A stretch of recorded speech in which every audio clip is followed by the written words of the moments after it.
ये मामला सुनकर आप हैरान रह जाएंगे। क्या आपको पता है सरकारी जमीन पर बने प्राइवेट हॉस्पिटल्स गरीबों को मुफ्त में इलाज देने के लिए बाध्य हैं? सुनिए पूरा मामला। 2007 में दिल्ली हाई कोर्ट ने 20 प्राइवेट हॉस्पिटल्स के खिलाफ एक बहुत बड़ा फैसला सुनाया।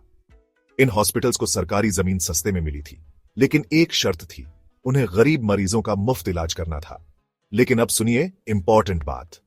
कुछ हॉस्पिटल्स ने इस शर्त से बचने की कोशिश करी, खासकर Escorts Heart Institute and Research Centre और Dharamshila Cancer Foundation and Research Centre ने यह कहकर इस शर्त को चैलेंज किया कि उनके ऊपर यह लागू नहीं होती। या तो वो मुफ्त इलाज देते ही नहीं थे, या फिर सिर्फ बेड मुफ्त देते थे, दवाई और टेस्ट के पैसे लेते थे। कुछ तो ये भी कहने लगे कि उनके लीज एग्रीमेंट में यह शर्त ही नहीं है। दिल्ली हाई कोर्ट ने किसी की एक न सुनी।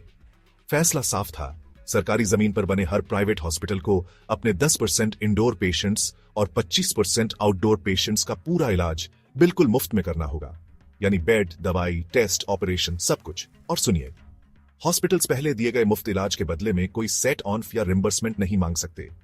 नए नियम अब से लागू होंगे, लेकिन जिन हॉस्पिटल्स ने कभी मुफ्त इलाज दिया ही नहीं, उनके लिए यह नियम उनके शुरू होने के दिन से ही लागू है। एक इंस्पेक्शन कमेटी बनाई गई है ताकि सब नियमों का पालन हो। अगर हॉस्पिटल्स इन नियमों को तोड़ते हैं तो उन पर कंटेम्प्ट ऑफ कोर्ट का केस चल सकता है और सरकार उनका लीज कैंसिल करके हॉस्पिटल अपने कब्जे में ले सकती है। तो अगर कोई प्राइवेट हॉस्पिटल आपको मुफ्त इलाज देने से मना करता है, तो आपके पास शिकायत करने का पूरा हक है।